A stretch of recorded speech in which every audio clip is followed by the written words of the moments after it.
Elle m'a dit, arrête de me toucher. Je déteste quand tu deviens câlin, juste pour faire ton intéressant devant ses nouveaux amis. Tout le monde s'est moqué de moi. Je suis parti sur le champ. Quand elle est rentrée à la maison, toutes ses affaires étaient dans la rue. Silk n'était plus la même avec moi depuis des semaines. Je ne pourrais pas pointer un jour précis, ni une dispute en particulier, car il n'y en avait pas eu. C'était plutôt une lente érosion, silencieuse, comme quand quelque chose se fissure sans bruit et qu'on ne s'en rend compte que lorsqu'il est déjà impossible de le réparer sans le briser complètement. Tout a commencé peu après qu'elle ait intégré son nouveau travail. Au début, elle était excitée. Elle rentrait à la maison en racontant chaque détail, parlant d'opportunités, d'évolution, du fait qu'elle avait enfin l'impression d'être entourée de gens ambitieux. Je l'écoutais avec attention, comme toujours. J'étais fier. Oui, elle était frustrée depuis longtemps par son ancien boulot, et la voir enthousiaste me faisait plaisir. Je pensais que ce changement nous ferait du bien à tous les deux. Mais avec cet enthousiasme est arrivé autre chose. Elle a changé sa façon de me parler. Ce n'était pas de la grossièreté, mais de la distance. Avant, elle m'envoyait de longs messages dans la journée. Maintenant, c'était des réponses brèves. Des émoticônes isolés. Puis, les silences. Elle a commencé à prendre plus de temps à répondre, parfois des heures. Et quand elle rentrait, elle avait l'esprit ailleurs. Son téléphone toujours à proximité, toujours déverrouillé, mais seulement pour elle. Elle a aussi changé sa façon de réagir quand je la touchais. J'avais toujours été affectueux, pas de manière excessive ou intrusive, simplement proche. L'enlacer par derrière quand elle cuisinait, lui prendre la main quand nous marchions, poser ma tête sur son épaule quand nous regardions quelque chose. Notre relation avait toujours été comme ça depuis le début. Cela ne l'avait jamais dérangée, au contraire, c'était souvent elle qui cherchait le contact. Jusqu'à ce qu'elle arrête. D'abord, ce furent des remarques douces. Pas maintenant. Il fait chaud. Je suis fatigué. Puis elle a commencé à se raidir quand je l'embrassais, à se dégager vite, à soupirer. Une fois, elle m'a dit, ne sois pas si intense. Ce mot a tourné dans ma tête pendant des jours entiers. Je n'ai rien dit. Je me suis adapté. J'ai réduit mes gestes. J'ai pensé que j'exagérais peut-être, que c'était le stress, que je devais être plus compréhensif. J'avais toujours été de ceux qui essaient de comprendre avant de réclamer. C'est pourquoi j'ai accepté d'aller à la soirée avec ses nouveaux amis du travail sans trop réfléchir. Je pensais que les connaître m'aiderait peut-être à mieux comprendre ce nouveau monde dans lequel Silk semblait s'être engouffré. C'est chill, m'a-t-elle dit. Juste pour que tu les connaisses. Chill. Ce mot, une fois de plus, ne voulait plus dire la même chose. Dès que nous avons commencé à nous préparer ce soir-là, son attitude était différente. Elle a changé plusieurs fois de tenue, critiquant chacun de mes commentaires. Ça me fait trop banal. Je ne veux pas avoir l'air comme ça. Non, pas ça. Finalement, elle a choisi une tenue sobre, élégante, que je ne lui avais jamais vue. Talons. Maquillage plus marqué, un nouveau parfum. Elle ne m'a pas demandé mon avis, ne m'a pas regardé en quête d'approbation, elle s'est juste observée dans le miroir et a opiné seule. Tout va bien, ai-je demandé. Oui, a-t-elle répondu. Je veux juste être bien. Ce n'était pas pour moi. Je l'ai senti sans avoir besoin de confirmation. Pendant le trajet vers l'appartement de Chris, elle a parlé presque tout le temps d'eux, de leur façon de travailler, de leur franc-parler, de la différence entre cet environnement et l'ancien. Elle a prononcé cette phrase plusieurs fois, l'ancien. Et à chaque fois, j'avais le sentiment que, d'une certaine manière, j'étais inclus dedans. L'appartement était moderne, froid, impersonnel. Un de ces endroits qui semblent tout droit sortis d'un magazine. Dès notre entrée, j'ai su que je ne cadrais pas. Ils étaient déjà là. Chris, Patrick et Rich. Ils riaient entre eux comme s'ils partageaient un code secret. Silk a lâché ma main avant d'entrer. Les gars, voici Stuart, a dit ma petite amie. Il n'y avait pas d'emphase, pas de fierté. C'était une présentation fonctionnelle. Comme dire, c'est le chauffeur, ou, c'est mon cousin. Ils m'ont salué avec une courtoisie étudiée. Chris m'a dévisagé des pieds à la tête sans même essayer de le cacher. Patrick m'a adressé un sourire narquois. Rich a été le plus amical, ou du moins le plus sûr de lui. Il a serré ma main avec force, en me fixant. Alors c'est toi, Stuart. Il n'a rien ajouté, mais il n'en avait pas besoin. Nous nous sommes assis. Silk s'est placée à côté de moi, mais avec une certaine distance. J'ai essayé de me rapprocher un peu. Elle a bougé à peine, presque imperceptiblement, mais assez pour que je le remarque. La conversation a tourné autour du travail. Des anecdotes internes, des blagues que je ne comprenais pas, des commentaires sur des gens que je ne connaissais pas. J'acquiesçais, je souriais, j'intervenais quand je trouvais une ouverture. Silk parlait avec animation, différemment de quand elle me parlait ces derniers temps, plus sûre d'elle, plus brillante. À un moment, j'ai pris sa main sur la table, un geste simple, automatique. Elle a retiré sa main. « Mais qu'est-ce qu'il y a » lui ai-je chuchoté. « Rien » a-t-elle dit. Mais le regard qu'elle m'a jeté en disait long. Ensuite est venu le commentaire de Patrick sur les couples, trop intenses. Il l'a dit sur le ton de la plaisanterie, mais en me regardant. Chris a ri fort. Silk aussi. Ce rire m'a fait plus mal que je ne l'aurais cru. Je me suis à nouveau rapproché de Silk. Cette fois, j'ai passé mon bras autour de ses épaules. C'était un réflexe, quelque chose que j'avais fait 1000 fois sans y penser. Elle s'est aussitôt raidie. « Arrête de me toucher » a-t-elle dit d'une voix claire. « Je déteste quand tu deviens câlin. C'est juste pour m'étreindre devant ses nouveaux amis. » Tout le monde s'est moqué de moi. Ce n'était pas un chuchotement. Ce n'était pas privé. C'était direct, public, définitif. Le silence a duré à peine une seconde, puis les rires sont arrivés. Des rires francs, complices, pas nerveux ni gênés. Des rires moqueurs. « Waouh » a dit Patrick. Ça, c'était direct. « Les limites sont les limites » a commenté Chris en levant son verre. « Elle t'a mis à nu, mec » a ajouté Rich, amusé. J'ai retiré mon bras lentement. Je sentais mon visage brûler. Mon estomac était noué. J'ai regardé Silk, espérant une réaction, des excuses, un geste pour adoucir la situation. Il n'y a eu rien. Elle continuait à parler à Chris comme si je n'existais pas. « Au travail, on apprend à marquer la distance » disait-elle. Tout contact n'est pas nécessaire. Contact inutile. C'est ainsi qu'elle appelait quelque chose qui, pendant des années, avait été normal entre nous. La conversation a continué à tourner autour du même thème. Les couples, l'image, l'importance de savoir se comporter. Chaque commentaire était une couche supplémentaire d'humiliation. J'étais là, assis, à les écouter me disséquer devant ma propre petite amie. Et elle, non seulement ne me défendait pas, mais elle était d'accord. Pendant qu'il parlait, je me souvenais. Je me souvenais de Silk s'endormant dans mes bras, disant que mon contact l'apaisait, me cherchant dans les pièces. Je me souvenais qu'elle ne m'avait jamais demandé de changer ça. Jusqu'à maintenant. Je me sentais déplacé, petit, ridicule, comme si soudain ma façon d'aimer était quelque chose de honteux. J'ai regardé Silk. Elle était penchée vers Rich, riant de quelque chose qu'il lui disait à l'oreille. Un rire complice, intime, le même rire qui, avec moi, avait commencé à se faire rare. À ce moment-là, j'ai compris que quelque chose s'était brisé. Je ne savais pas encore ce que j'allais faire. Je ne savais pas encore comment cette soirée allait se terminer, mais je savais que cette moquerie, je ne l'oublierais pas.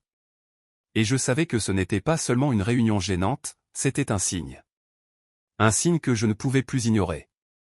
J'ai demandé à Silk que nous parlions en privé, presque sans y penser. Ce n'était pas une demande douce ni romantique. C'était plutôt un besoin physique, comme quand on sent que si on ne sort pas pour respirer, on va étouffer sur place. Je me suis levé un peu de ma chaise et me suis penché vers elle. « Silk, on peut parler un moment ? En privé ?» Elle m'a regardé avec agacement, comme si je venais d'interrompre quelque chose d'important. Malgré tout, elle a accepté d'un hochement de tête. Un instant, a-t-elle dit aux autres. On revient. Chris a levé un sourcil avec un sourire narquois. Patrick a laissé échapper un petit « court, comme si nous étions des adolescents. Rich s'est contenté de boire une gorgée de son verre. Nous sommes allés sur le balcon de l'appartement. Il n'y avait personne d'autre. La porte coulissante s'est refermée derrière nous et le bruit de la fête est devenu étouffé. L'air de la nuit était froid, mais ma poitrine, à moi, brûlait. « Qu'est-ce qui se passe » lui ai-je demandé directement, sans détour. « Pourquoi est-ce que tu te comportes comme ça avec moi ? Elle a soupiré, croisé les bras et s'est adossée à la rambarde. Elle ne m'a pas regardé tout de suite. Elle semblait plus agacée que repentante. Parce que c'est vrai, a-t-elle finalement dit.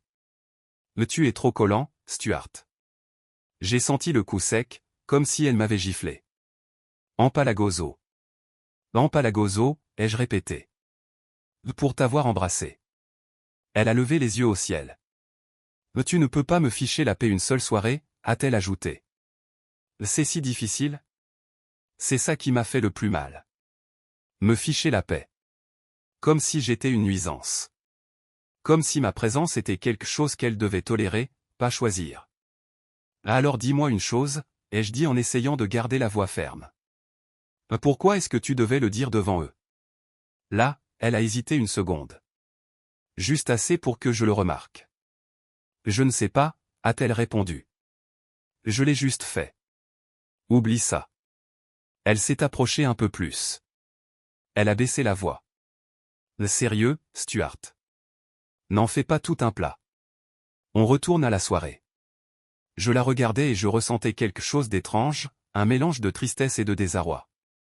Ce n'était pas la Silk que je connaissais. Ou peut-être que si, et je ne faisais que la voir enfin en entier. Si tu veux, a-t-elle ajouté soudain, serre-moi un peu dans tes bras pour que tu ne te sentes pas mal, mais juste quelques minutes. Je suis resté silencieux. Si tu veux. Juste quelques minutes. Comme si elle me faisait une faveur, comme si le contact entre nous avait maintenant une durée limitée, chronométrée. J'ai senti un nœud dans ma gorge. Je n'ai rien dit. Pas parce que j'étais d'accord, mais parce que je ne savais pas quoi dire sans paraître pathétique. J'ai acquiescé à peine, plus par inertie que par volonté. Nous sommes rentrés. La musique jouait toujours, les rires aussi. Personne ne s'est excusé, personne n'a baissé le ton. Au contraire, il semblait que mon absence avait servi à aiguiser les commentaires. Je me suis rassis, cette fois à plus de distance. Je me sentais mal à l'aise, comme si je devais maintenant mesurer chaque geste, chaque mouvement. J'ai pensé quelque chose que j'avais honte d'admettre, même à moi-même, maintenant, je dois mendier pour pouvoir embrasser ma petite amie. Patrick a repris la conversation comme si de rien n'était. À vrai dire, a-t-il dit, je trouve que ces mecs qui sont toujours collés à leurs copines, à se faire des câlins tout le temps, sont trop dépendants. Chris a acquiescé. Oui, c'est une attitude très féminine. Silk a bu une gorgée de son verre, elle n'a rien dit. J'ai senti quelque chose se serrer en moi, mais ça n'a pas encore explosé. Rich est intervenu aussitôt avec un sourire en coin. Oui, mais bon, qu'est-ce que tu veux y faire, a-t-il dit. Il y a des hommes avec un taux de testostérone bas, sans remède. Les rires ont fusé immédiatement, plus fort qu'avant, plus assurés. Je n'ai pas bougé, je n'ai rien dit. J'ai regardé mon verre. J'ai pensé à me lever et à partir. J'ai pensé à ne rien faire. J'ai pensé à Silk. Tranquille, a ajouté Rich en me regardant. Je ne parle pas de toi, Stuart. Tu es juste un bon garçon. Ça, c'était pire. Bon garçon. Tout le monde a ri à nouveau. Patrick se pencha vers l'avant. Chris a failli s'étouffer de rire. Et Silk. Silk riait. Pas nerveusement, pas gênée. Elle riait ouvertement, détendue, profitant du moment. C'est là que quelque chose a changé en moi. Ce n'a pas été une explosion immédiate. C'était plutôt comme lorsque tu arrêtes de sentir la douleur parce que tu as dépassé une certaine limite. Je suis resté immobile quelques secondes de plus. Je les ai observés. J'ai observé ma petite amie riant de moi, cible de la blague. J'ai observé comme personne ne pensait à s'arrêter. Je me suis levé. Le bruit de la chaise qu'on tire a fait taire les rires un instant. Vous savez quoi, j'ai dit. Cette soirée est une connerie. Silence bref. C'est devenu une séance de moquerie juste parce que j'ai pris ma copine dans mes bras, j'ai continué. Alors je m'en vais. Et là, ils ont ri à nouveau. Plus fort. Quel comédien, a dit Silk entre ses rires. C'est censé être moi la fille de la relation. Plus de rires, des tapes sur la table, des regards complices. Je me suis tourné vers elle. Je l'ai regardée fixement. Pas avec haine. Avec une clarté froide. Tu sais quoi, Silk, j'ai dit. Va te faire un maître. C'est fini. Le silence, cette fois, était différent. Plus lourd. Silk a froncé les sourcils. Ah, comment ça, c'est fini, a-t-elle dit. Ne sois pas ridicule. On vit ensemble. On ne peut pas rompre, et encore moins pour une connerie. Pour moi, ce n'est pas une connerie, ai-je répondu. Et qu'est-ce que tu vas faire, a-t-elle demandé, provocante. Tu vas me foutre dehors de notre appartement. J'ai ri. Un rire sec, bref. Notre, j'ai dit. L'île est à moi seul. C'est moi qui paie le loyer. Elle est restée silencieuse.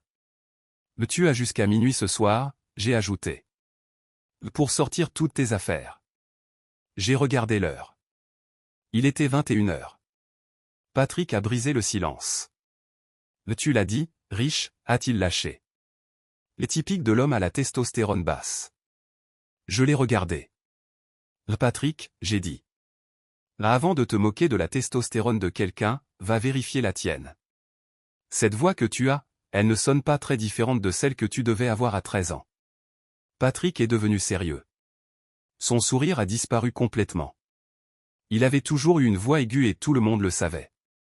Silk a fait un pas en avant. Mais tu vas le regretter, Stuart, a-t-elle dit.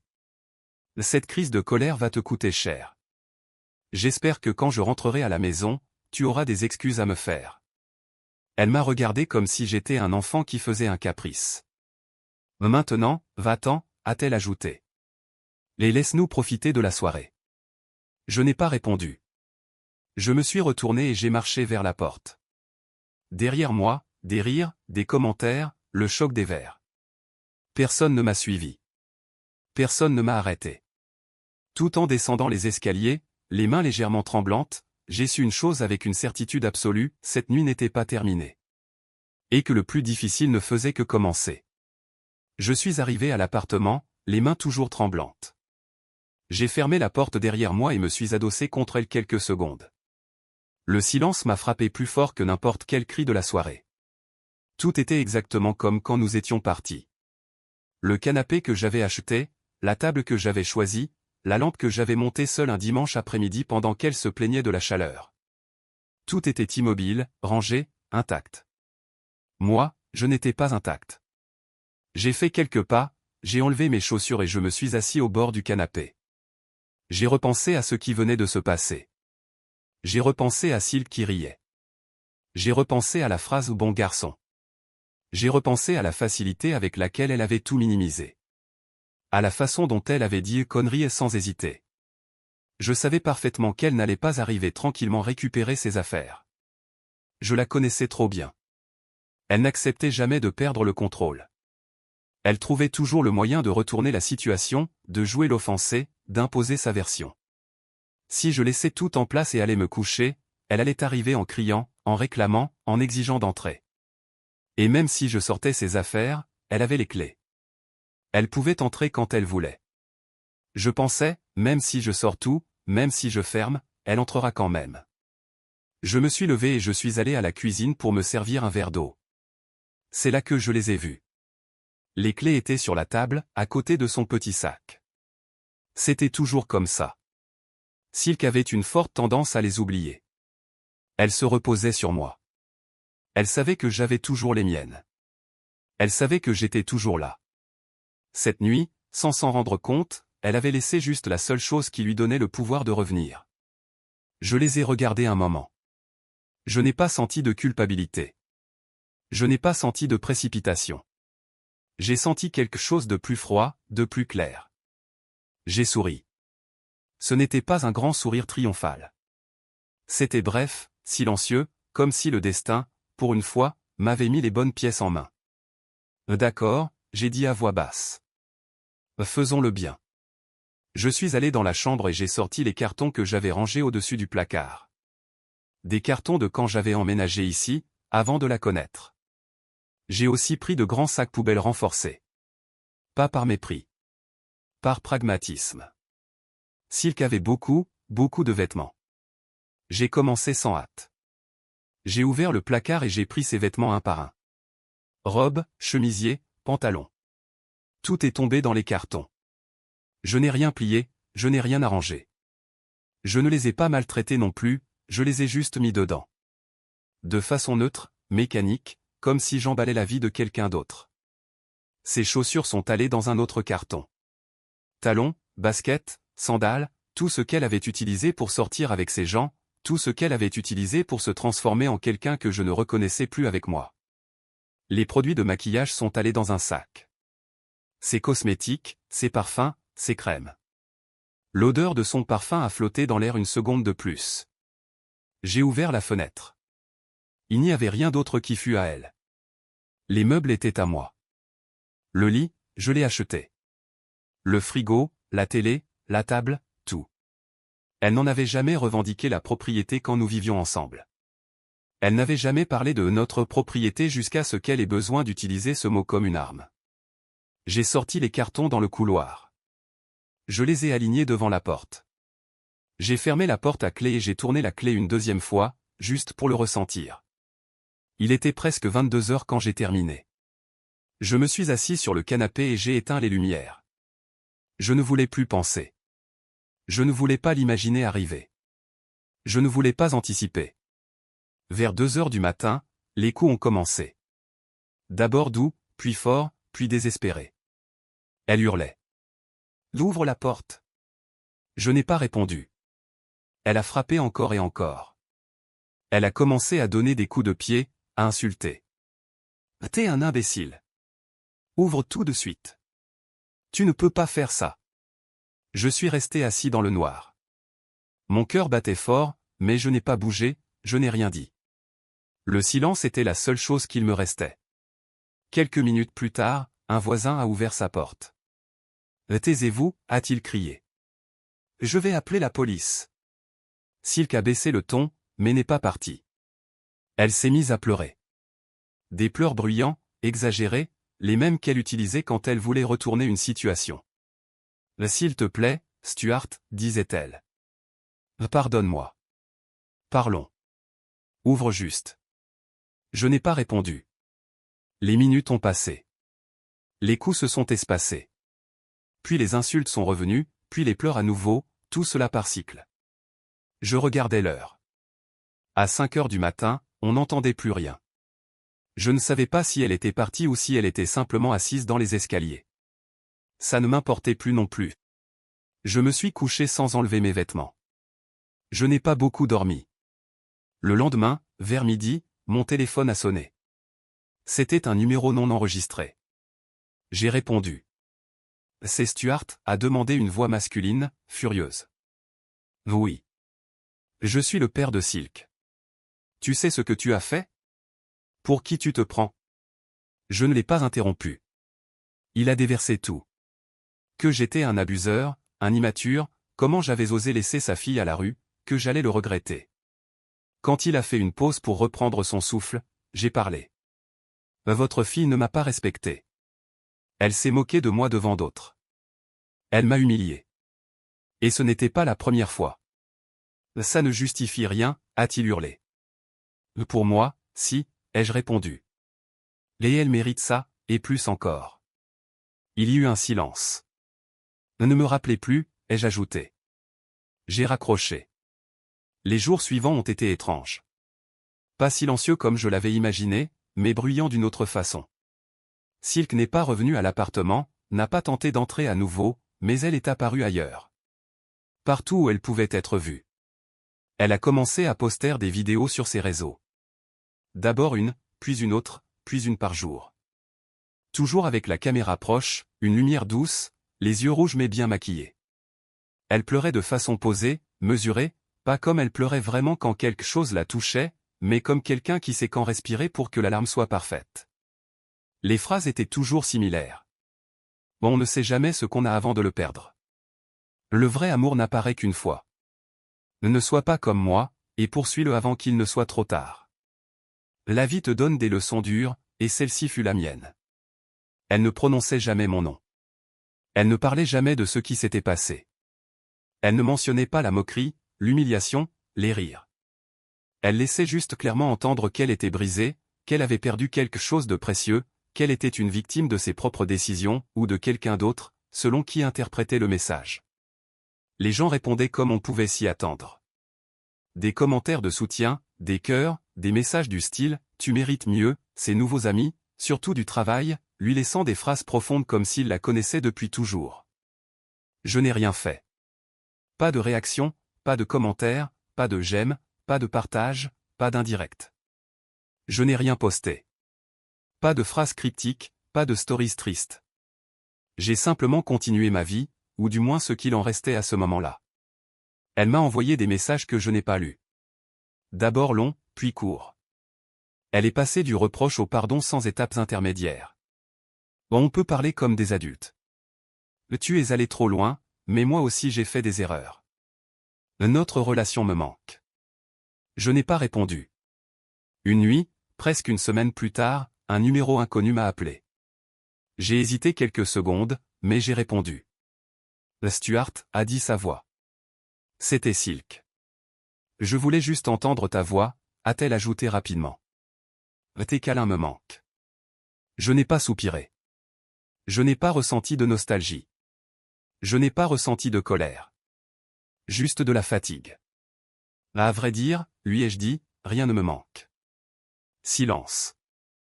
Peut-être que ma testostérone n'était pas si basse, après tout. Je n'ai pas attendu de réponse. J'ai raccroché. J'ai bloqué le numéro. Après ça, elle a cessé d'appeler. Les vidéos ont continué un moment, avec de moins en moins d'interactions. Finalement, elles ont changé de ton, moins de pleurs, plus de phrases sur les nouveaux départs, comme si rien ne s'était jamais passé. J'ai appris quelque chose d'important, même si je n'aime pas le dire comme une leçon. Quand quelqu'un commence à avoir honte de la façon dont tu aimes, il ne veut pas que tu changes. Il veut que tu disparaisses. Commentaire Monsieur Reddit. Donc, résumons. Si tu es affectueux, on te traite de faible testostérone. Si tu mets fin à une relation toxique avec fermeté, tu es un abuseur. Et si tu refuses de jouer le jeu de l'humiliation publique, tu fais un caprice. Félicitations, les gars, vous venez de découvrir le niveau expert du gaslighting. La morale de l'histoire ? Parfois, la meilleure façon de montrer que ta testostérone va très bien, c'est de mettre les clés sous la porte, avec ses affaires déjà prêtes sur le paillasson.